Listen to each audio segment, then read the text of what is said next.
آج 1400 سال گزرنے کے باوجود پوری دنیا میں شہدائے کربلا کا سوگ منایا جا رہا ہے۔ کہیں ماتم ہے تو کہیں گریہ وزاری، کہیں مجالس ہیں تو کہیں ذکر حسین علیہ السلام اور جانثاران حسین کی محفلیں برپا ہیں۔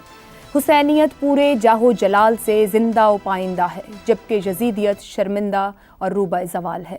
وقتی مصلحتوں اور جاہو جلال کی خاطر اصولوں کی قربانی بڑی عارضی ہوتی ہے۔ ابدیت اور عزت حق اور سچ کی ہوتی ہے۔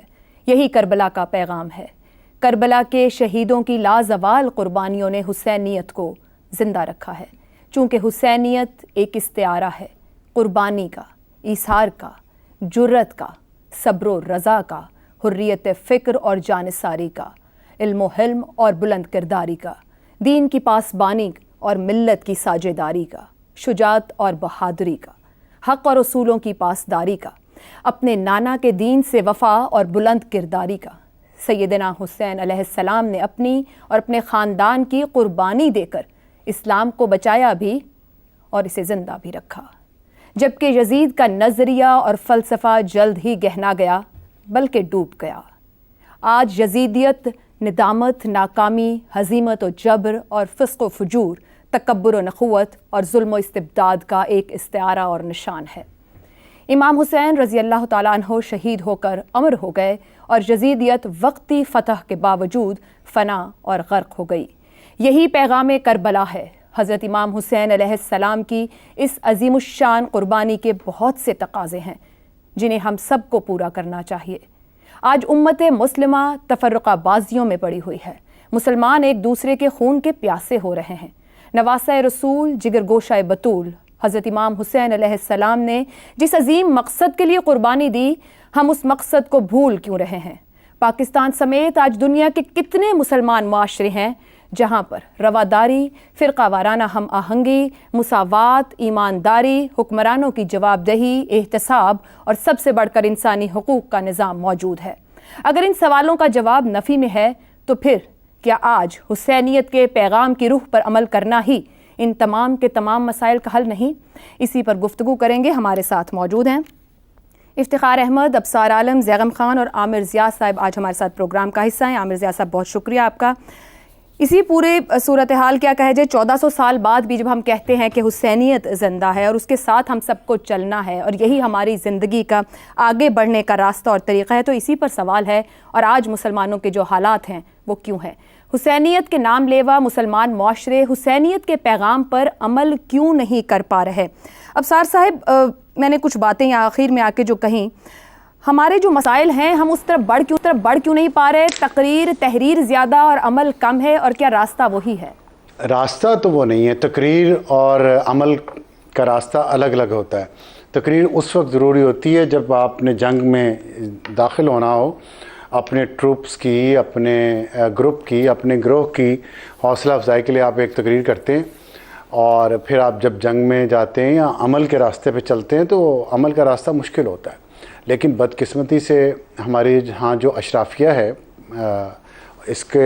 اس اشرافیہ میں اور اس اشرافیہ میں جو یزید کے وقت تھی اس میں کوئی خاص فرق نہیں ہے، اور جو پاور پالیٹکس اس وقت شروع ہوئی وہی پاور پالیٹکس اب بھی جاری ہے، اور دنیا سیکھ گئی، دنیا ترقی کر گئی اور ہم پیچھے رہ گئے۔ ہم کیونکہ ماضی میں رہتے ہیں، ہم ماضی کی تقریروں میں رہتے ہیں، ماضی کے دھندلکوں میں رہتے ہیں، ماضی کے خواب دیکھتے ہیں، فیوچر کے خواب نہیں دیکھتے۔ اب اور اتنے ہم اس معاملے میں سمجھتا ہوں کہ اپنے آپ کو دھوکہ دیتے ہیں کہ ہمارے خطے میں یہ ایک پرابلم ہے، لیکن میں دیکھتا ہوں کہ ہمارے خطے کے ممالک دوسرے جو ہیں وہ بھی ہم سے بہتر ہونا شروع ہو گئے۔ مجھے یہ بات، ہمارے ہمسائے ہیں، بھائی ہیں افغانستان، لیکن مجھے شرمندگی ہوتی ہے یہ بات کہتے ہو کہ شاید افغانستان کے حالات بھی ہم سے تھوڑے بہتر ہی ہیں اس وقت، اگر ہم امن و امان کی بات کریں، اگر ہم زندگی کی ڈگر پہ چلنے کی بات کریں، اگر ہم کسی سسٹینیبلٹی کی بات، استحکام کی بات کریں، اس طرح سے کہ وہ ہو سکتا ہے ہم سے زیادہ غریب ہوں، ہو سکتا ہے وہاں انفراسٹرکچر تباہ ہوا ہو سکتا ہے کہ وہاں پہ روزگار کے مواقع بہت زیادہ نہ ہوں، ہو سکتا ہے وہاں مذہبی پابندیاں بہت زیادہ ہوں، لیکن وہ ایک ریاست کسی قانون، کسی طریقہ کار کے تحت ہے۔ یہاں پہ ہم نے مذہب کو ہتھیار بنایا ہوا ہے اپنے ذاتی گروہی مفادات کے لیے۔ مذہب کو، فرقہ واریت کو ہم فروغ دیتے ہیں، اور اس کی ڈھال اپنے سامنے رکھ کے ہم لوگوں کے حقوق، لوگوں کی زندگیاں کچل دیتے ہیں. ابھی دیکھ لیں اسلام آباد میں کیا ہو رہا ہے، فیض آباد میں دھرنا ہو رہا ہے. کیوں ہو رہا ہے دھرنا؟ اور آج تقریباً 10 مہینے بعد فلسطین کے آپ اسلام آباد کی آ کے سڑک بند کر لیں، مین آرٹری جو ہے، اور لاکھوں لوگوں کی زندگیاں مشکل میں ڈال دیں، جو لوگ اپنے گھروں سے روزگار کے لیے نکلتے ہیں. یہ کیا ہے؟ یہ کس لیے ہے؟ اور پھر یہ پہلے کیوں نہیں ہوا؟ اور پھر یہ اسی جگہ پہ کیوں ہوا؟ ابھی کچھ دن پہلے اسلام آباد میں ایک اور دھرنا، وہ بھی فلسطین کے نام پہ ہو رہا تھا. مطلب ان دھرنوں کا وہ یہاں پہ وہ بھی مین آرٹری اسلام آباد کی بند کر دی. یہاں بھی لاکھوں لوگوں کو تکلیف میں ڈالا گیا.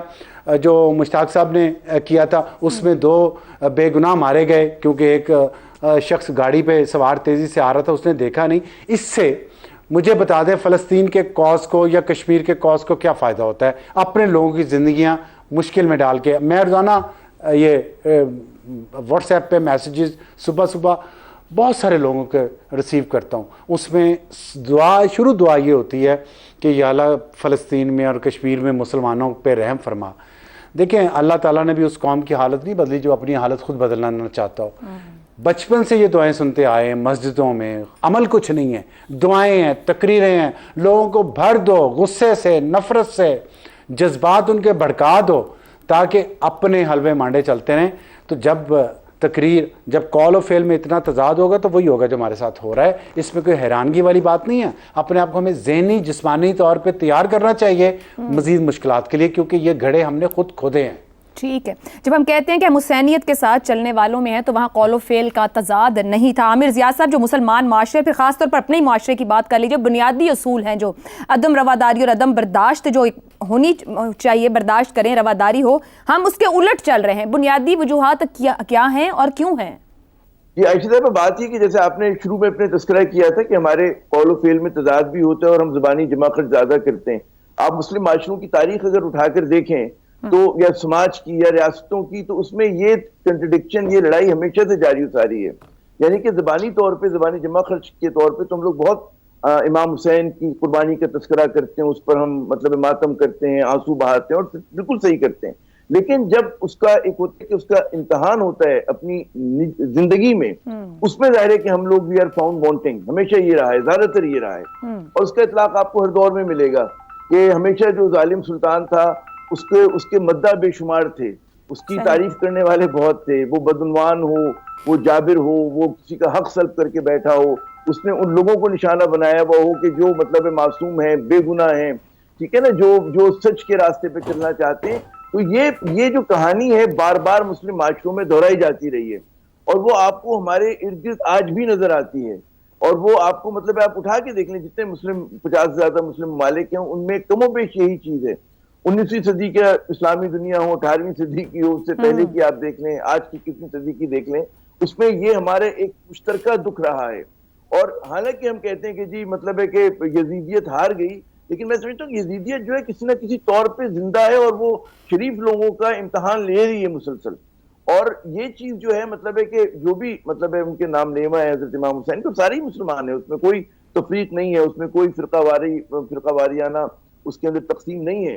لیکن ہم زبانی جمع خرچ تو کرتے ہیں، لیکن اس راستے پہ چلنے کی جرت نہیں کر پاتے. اور اس وجہ سے آپ یہ دیکھیں کہ مطلب ہے کہ ہمارے معاشرے مسلسل زوال پذیر ہیں، ہم مشکلات کا شکار ہیں. اور بجائے اس کے کہ دنیا کہاں جا رہی ہے، آپ اپنے آس پڑوس میں دیکھ لیں، آپ مطلب مغربی ممالک میں دیکھ لیں کہ وہ مطلب سائنس میں، سماجی مطلب اس کے اندر، سوشل سروسز کے اندر، طاقت کے حوالے سے، معیشت کے حوالے سے مضبوط تر ہو رہے ہیں. اور کیونکہ ہماری ایک انہیرنٹ فلو ہے کہ جہاں پر انصاف نہیں ہے ہمارے معاشروں میں، اور کیونکہ انصاف نہیں ہے تو آپ جو حقدار ہے اس کو باہر کر دیتے ہیں. جس کا حق نہیں ہے وہ زور زبردستی سے، بے ایمانی سے، ڈھونگ سے وہ آ جاتا ہے اور اس کی بدعنوانی راج کر رہی ہوتی ہے ہمارے اوپر. یہ ہمارا بس المیہ. اور اس کا علاج تو میرے خیال میں عمل ہی ہوتا ہے. عمل ہوتا ہے کہ ٹھیک ہے، لفظ کی بہت اہمیت ہے، لفظ لوگوں کو جگاتے ہیں، لیکن ایسے الفاظ بالکل بیکار ہوتے ہیں کہ اگر ہم ان پہ عمل نہ کر سکیں. عامر ضیاء صاحب قطع کلامی کی معذرت، جب آپ علاج کی بات کر رہے ہیں تو عمل کیوں ممکن ہے؟ انصاف، امن، رواداری، برداشت کیا ٹرو سینس میں عوام تک، میں مسلم معاشروں کی بات کریں، وہاں تک پہنچ نہیں پایا؟ لیڈرشپ زیادہ ذمہ داری ہے؟ لیڈرشپ نے، جیسے آپ نے کہا کہ الفاظ کی اہمیت ہے، وہ تو کہہ دیتے ہیں، بات ایسی ہے، مگر عوام یا لوگ جو پبلک ہے وہ سمجھ نہیں پائے اس کے سینس کو. دیکھیں ایک تو ہماری حکمراں اشرافیہ جو ہے بہت زیادہ مطلب بدعنوان اور عوام کش ہے، عوام دشمن ہے، اور ایک تو یہ بہت بڑی، اور ہمارے عوام جو ہیں بہت کچلے ہوئے ہیں، پسے ہوئے ہیں۔